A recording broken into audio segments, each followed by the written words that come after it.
Hey, mama. So, as an ambitious and driven mama, I will be the first to admit that I struggle to slow down in business and in life. I have to be very intentional about it, or else I will keep going full speed ahead. And so I'm excited about today's interview because I sit down to chat with Celia Varghese all about knowing when to slow down in business as a mom and how to embrace stillness. Celia shares so many great tips and strategies for really helping you to slow down in business and in life in general and just embracing slower seasons, embracing being still. And she just shares so many great tips and strategies. And so excited for you guys to, listen to and all of that. So let's jump into today's episode. Hey, mama. Are you tired of feeling stressed and overwhelmed trying to grow your online business with your babies at home? You desire more flexibility in your day, allowing you to pour into your family, yourself, and your business without running yourself into the ground. Mama, you can build your dream business and do it in a way that fits your current season of life. And I'm going to show you exactly how. Welcome to the Mama Turned Mompreneur podcast. I'm your host, Andrea Singletary, daughter of the king, wife, mama of two, and life and business coach for mompreneurs. On this podcast, you will learn business strategies made for mamas just like you, who desire to be successful CEOs and fully present mamas without stress or overwhelm. So whether you're an entrepreneur who transitioned to a mompreneur or a mama turned mompreneur, I am here to support you. So grab your coffee, notebook, and pen, put in those earbuds, and let's dig in. All right, today on the Mama Turned Mompreneur podcast, I am sitting down to chat with Celia Varghese, and we're going to be talking about just facing challenges as mompreneurs and how to really navigate those challenges and knowing when and how to slow down. So Celia, thank you so much for being on the show. Please tell us a little bit about yourself, who you are, what you do, and all about your family.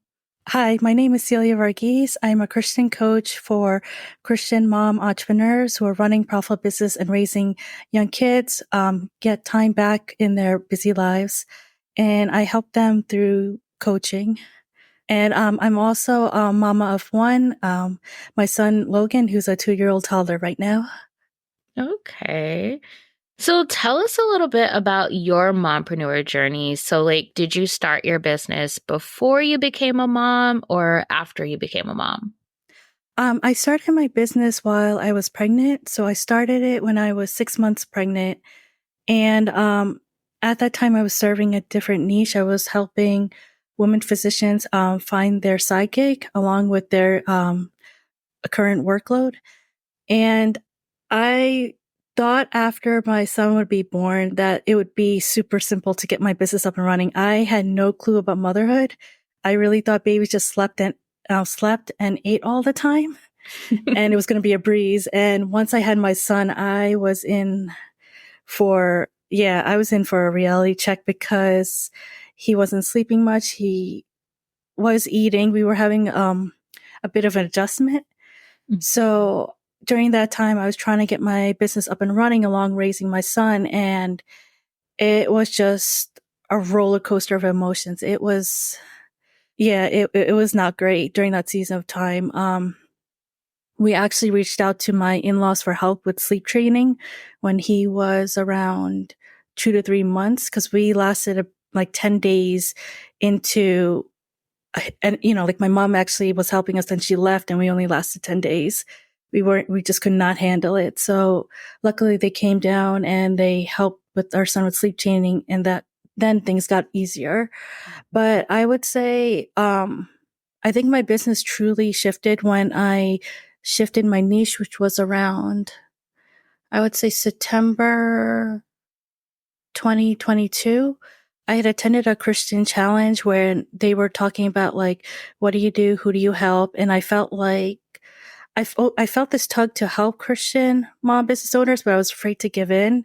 I was really afraid that if I had go down that path, am I serving them well? Am I serving it in God's name well? And I just didn't want to, it felt like a lot of responsibility and I was resisting it, but I felt the internal tug of it. And as I was being coached by the Christian coach, and as he was examining what I was saying, he's like, I don't think you're super aligned with what your current niche is. I think you're really drawn to this. And it took a lot of coaching, a lot of prayer, a lot of just reflection. And then I stepped into the niche of helping Christian mom business owners. And it was scary to me actually at that time, because it's one thing to have like a business which is purely secular, but to have it with God in mind and help partly like ministry, I just didn't want to like serve him wrong or do wrong by God, if that makes sense. Yeah, yeah, that does. One, I commend you for starting a business when you were 6 months pregnant. When I was 6 months pregnant, I just wanted to sleep. So kudos to you for doing that. And that is such an amazing journey. Just really having to like step out on faith, really trust God, like where he was leading you. And it is scary. I even think about myself pivoting into coaching. I was very resistant to it. I was like, no, that's not what I'm supposed to be doing. And it's like God just kept putting those signs there and kept putting me in these situations where I was doing coaching and everything. And then it's like finally I got in alignment with him, and it's been the best decision ever. I love that. I love hearing your testimony. And I love seeing how God is using you in the business sphere as well. Thank you. You're welcome.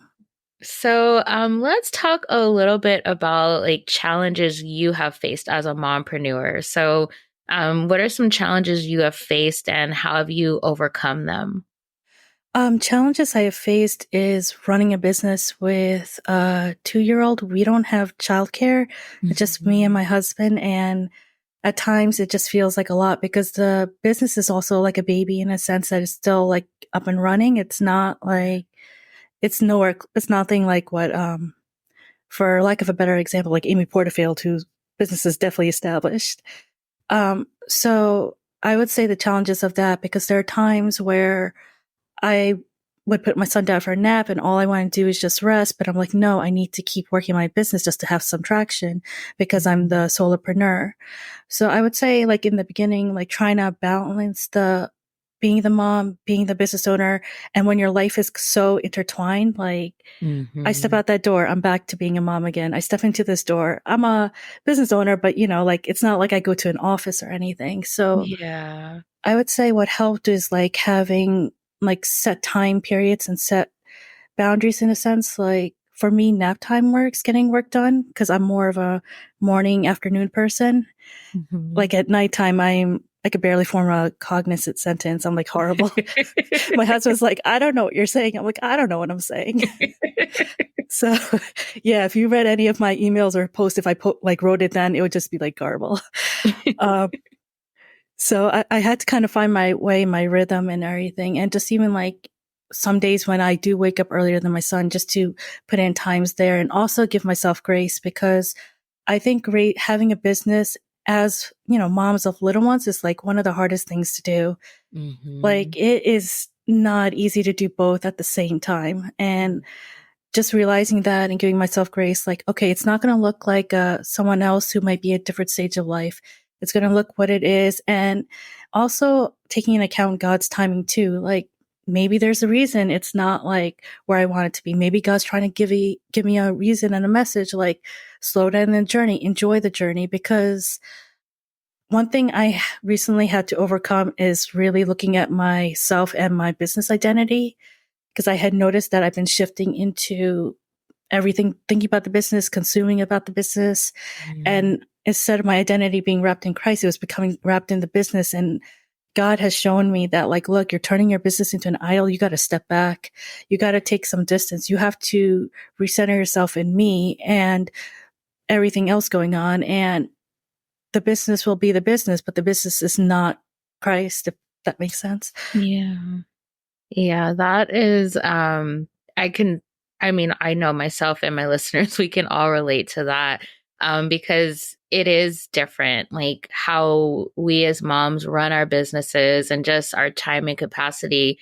It's completely different. And also just depending on the age of your, children, that's another factor too. And so really trying to figure out how can I make this work while still being the present mom that I want to be, but also without, running myself into the ground and everything. And so I think it's like you said, just finding what works for you, knowing, how you best function. So like for me, I'm a night owl, so I can stay up late and get work done, but like trying to get work done in the afternoon, I'm like out of it. So like between like 12 and 4, I cannot do any work because I'm just like my brain is mush. So but I think it's just finding what works for you and being willing to try different things and everything, and not necessarily looking at what everyone else is doing, because you may not be able to do what everybody else is doing. You have to look at your own circumstance, your own, family dynamics and everything, and figure out like what works best for you and your family. Exactly, exactly. Yeah. Yeah. So, as moms, one challenge we all face is knowing how to slow down. And so, why is slowing down and embracing stillness as a mompreneur important? It's important because in the way how life is, it's just so busy and there's just like so much stimulation and responsibility and everything going on that slowing down actually gives you time to sit down, reflect, to process, just to like take in what's happening. And slowing down actually helps with just being cognizant of like, all right, I noticed like I'm putting myself a lot in this area of life. Do I really, why am I like driving myself in the ground doing this? Like, is this really what I want my life to look like now? And what will it look like in the future? Like, I think slowing down actually just gives us a pause of everything and just like, how can we make sure that we're taking care of ourselves, we're taking care of our needs, and we're actually functioning well, that like, if you're constantly on the go and you're constantly so busy, you're going to be functioning on empty at some point. And that if you're functioning on empty, you cannot like pour into your kids, you cannot pour into your business, you cannot pour into yourself even, and that will take a toll. Like I think without having periods of slowing down, embracing the stillness, giving rest, that kind of leads to burnout when you just keep on go, go, go. Hmm. Yeah, I agree.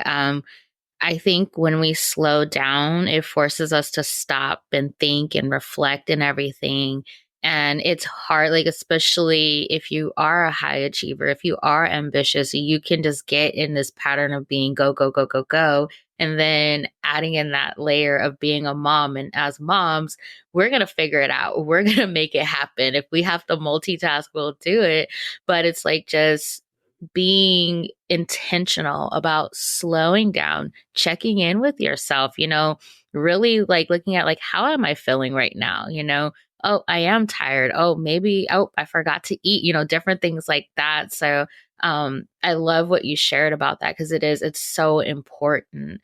And, kind of like sticking with this, how can we as moms embrace the stillness? Because I feel like it's like we know we need to do it, but actually embracing it is really hard, especially like when we are in the thick of motherhood and trying to grow our businesses and everything. And so, what are some tips and strategies maybe that you have that will really help us start embracing this stillness? For me, what I've done is I picked a time period of when I can do embracing stillness, and I make sure I schedule it on the calendar, because if it's not on the calendar, it doesn't exist. Yes.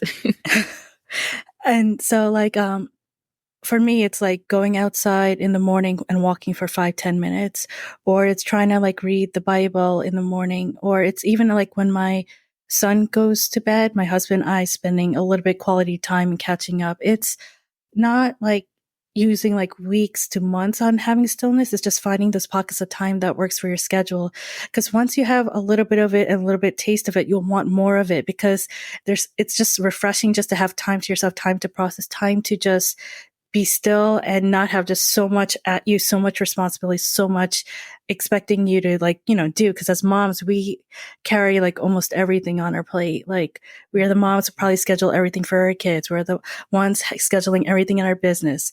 If you're Christian, we're doing everything we can in our church or ministry or small group or whatever areas that, requires your time and energy. So just having like small pockets of time and small areas where you could focus on yourself really feeds into that And I like doing like starting off with like small things like 5 minutes, 10 minutes, and then building accordingly. Cause I think if we try to aim for like, if we don't have it like an hour, 2 hours, then it's not feasible. And then you end up beating yourself up for not following through. So small achievable goals tend to help and then adding to it. And also rediscovering what do you like? Like, do you like to paint? Do you like to draw? What are things you used to do? Like maybe like before your mom that you would love to bring back into your life. Those are things to also explore. Like I love reading, but I've not read much since my son was born. And I finally picked up a book to read this year and I aim to finish it this year just to like, get back into reading again, which is something I just like love to do when I was younger. Yeah, I resonate with that so much. I realized after I had my second, I had completely stopped reading, and I was an avid reader probably ever since I could read. And so, like you, I was like, it was last year. I was like, you know what? I want to start back reading. I want to start back, like, just setting aside that time to do something just fun for me. And so I made it part of my nightly routine. And I think last year I ended up finishing, it's like 12 or 13 books. So Wow. yeah, I was like really proud of myself for just getting back to, those things that I love and everything. And that's so important because as moms, like especially when we step into that role of mom, we can lose a bit of who we are before we became a mom.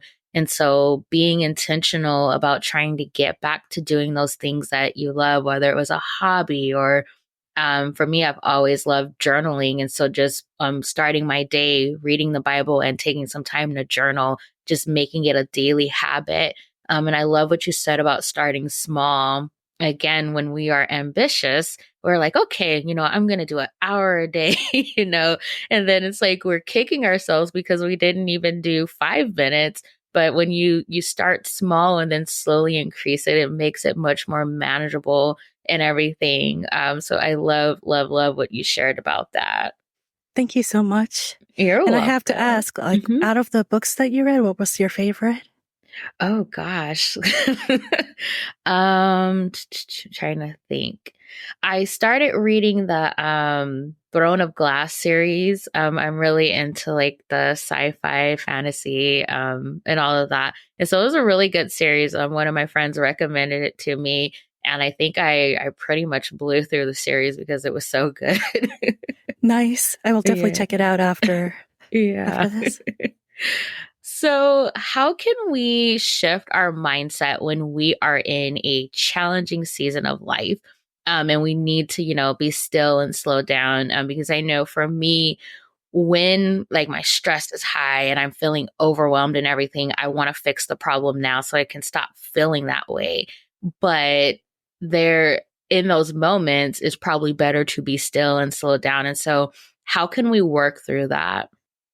So, the first thing I would do is acknowledge the stress and everything going on first, Mhm. because you want to make sure embracing the stillness should be there, but it should also be there if you want to do it, Mhm. Like first examining like, all right, am I wanting to embrace stillness or am I just not doing great in this season of life? Just say, for example, like, um, your son is having problems with eating and not gaining weight and you've done everything and you're really stressed out about it. Sometimes it's okay to just acknowledge the hurt, the disappointment, the worry and everything. And then when you're ready, start to embrace, all right, I need to work on shifting into embracing the stillness, because I notice myself getting so consumed by worry and wondering what's going to happen to him that I'm losing myself and I'm going down this path, which I don't like. So just embracing stillness to be like, all right, I need time to think, reflect. I need to, if you're faith based, I need time to bring God into the picture, and even just like praying like, God, please help me in this season of life. Please help me with figuring out how to be a good mom to my son, but also not burn out in the process. I need your help in taking time for myself. I just need help with processing this all. And that kind of opens up like the invitation to God to actually help you during this season, because he already knows what we want, but he also wants us to ask him Mhm. what we need too.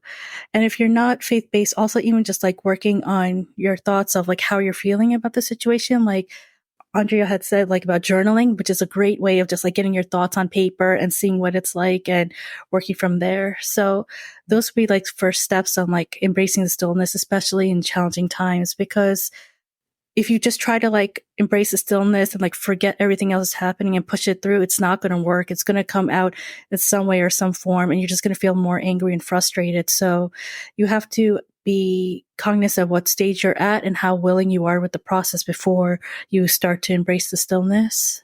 Mm, that's good. That's really good. Yeah. Yeah, I think it's so easy for us to just keep going, stuff the feelings down and everything. And it's not healthy because, like you said, it's going to come out somehow, whether it's, randomly lashing out at our family or, impacting our bodies, like breaking out in hives or something like that. And so, I think really taking the time to acknowledge those feelings and even sitting with those feelings for a bit, helps a lot. Yes. Yes. Yeah. Okay. So, what tips or strategies do you recommend for learning how to embrace the stillness and not be resistant to it? Because it's so easy, like we've been discussing, to resist it, to not want to slow down. And so, what are some things that we can even maybe do, just like start making it a regular habit so that way when those challenging times come up and we need to slow down, we already know what to do. We already know how to act and everything. I would say picking something that's short, sweet, and obtainable. Like if you like walking for 5 minutes, scheduling that every morning or Mhm. every night or evening, whatever works for you.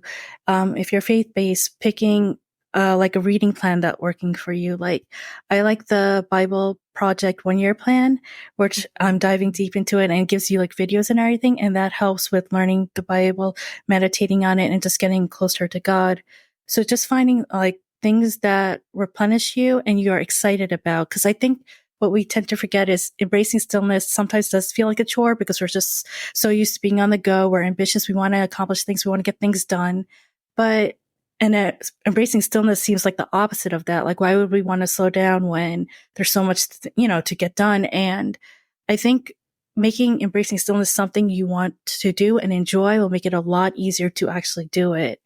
Like if I'm embracing stillness and I don't know, doing something I don't like, which is cooking, I will not follow through, Yeah. which more often than not, my husband ends up picking up because he knows I'm not a fan of it, nor does it taste great at all. So yeah, don't hire me for cooking tips. I'm not good at it. Uh, so like it has to be something that you enjoy and want to do. So, I would take that into account. So, and also doing it with pockets of time and trying it out for the first 30 days, because after 30 days, it gets easier. It's always hard in the beginning to incorporate something new and stick with it. But after you do it for a certain amount, it starts to become like muscle memory. That's good. Thank you for sharing those tips and strategies. And yeah, I agree. Just, again, trying to find something that you can do to kind of pour back into yourself and everything, and then making it part of your daily schedule. So, for instance, for me, when my husband gets home from work and, him and I have dinner, I will go and I'll take a nightly bubble bath. Like that is my nightly routine. He, takes the kids and gets them down for the evening and everything like that. And so, but I had to be intentional about that. I had to be like, okay, you get home, you take care of the kids and everything. I'm going to go take my bubble bath. And like, because I've been doing it for so long now, he knows the routine. I know the routine. Like, it's not a surprise. It's just a part of my daily habits now. Right. And it sounds like something that you look forward to in the evening and Yes. something you enjoy. Yes, after a long day with the kids, definitely look forward to it. Count down like the time. I totally understand that. Yeah. Okay, so one question I always ask the moms who are a guest on my show is, what is your number one mompreneur hack? Great question. My number one mompreneur hack is focusing on the task at hand, because I noticed that like energy wise, I get so drained by the end of the day. But if I'm able to focus on something and see it through and move it to the next, I'm mentally feeling more replenished at the end of the night, which was a big deal. Because I remember in the first year of my son's birth, I was just switching so many things all the time. And even with my business, I would start it, go on social media, get lost in it, go back to like doing what I'm doing, go back to social media, lose it. And it just like at the end of it, I was just so drained and I wasn't getting what I need to get done. So I realized just by like not doing context switching, which is jumping from one task to another, to another, to another, that it helps keep me more in line of what I want to accomplish, getting it accomplished, and then moving on. I love that. One of the things that I do and I teach my clients too is like daily, what are the top 3 tasks that you need to get done? And just focus on those 3. So like you complete one, then go on to the next instead of like trying to do 1,000,001 things. Because again, as moms, our time and capacity is limited. So I love that you brought that up, especially really highlighting that you are going to feel drained if you're constantly jumping from task to task to task, especially if they're different tasks. Certain tasks require certain parts of our brain and everything. And so that's going to impact your energy level. It's going to impact your focus and everything. And so just finish that one task, then move on to the next, and you'll be able to get way more done and you won't feel so drained and exhausted. Exactly. All right, Celia. Well, thank you so much for just sharing with us about, really embracing stillness as mompreneurs. You shared so many great tips and strategies that I appreciate, and I know my listeners are going to appreciate too when they listen. But before we get off, please share where my audience can connect with you and learn more about your services. Hi. So you could connect with me at my website, which is www.mindsetcoachmd.com. I could also be reached by email at celia@mindsetcoachmd.com. And the best way to connect is to join my email list, which you could do by taking my quiz, What is Your God-Given Entrepreneurial Gift? Which I help you with, like, if you're struggling to know where to like find the balance between motherhood and entrepreneurship and don't know what path to take, my quiz will reveal at least one of the 4 paths that are more aligned with you. So feel free to hop on and take a look, and we can connect there as well. All right. And I will make sure to link all of that in the show notes. I highly recommend you guys take her quiz. I took it before and it was spot on, the results and everything. So I definitely recommend you guys go ahead and take her quiz. But all right, Celia, thank you so much again for being on the show. Thank you so much for having me. I really loved being here. You're welcome. Well, Mama, that's a wrap on today's episode. Thank you so much for taking time out of your busy day to hang with me. If you enjoyed today's episode, will you do me a favor and follow the podcast and leave a review? Hitting that follow button and sharing your thoughts about the podcast are the best ways to ensure that other mamas like you find this show. Your review also lets me know if you're enjoying this podcast, so make sure to share your thoughts before you go. All right, Mama, I'll catch you in the next episode.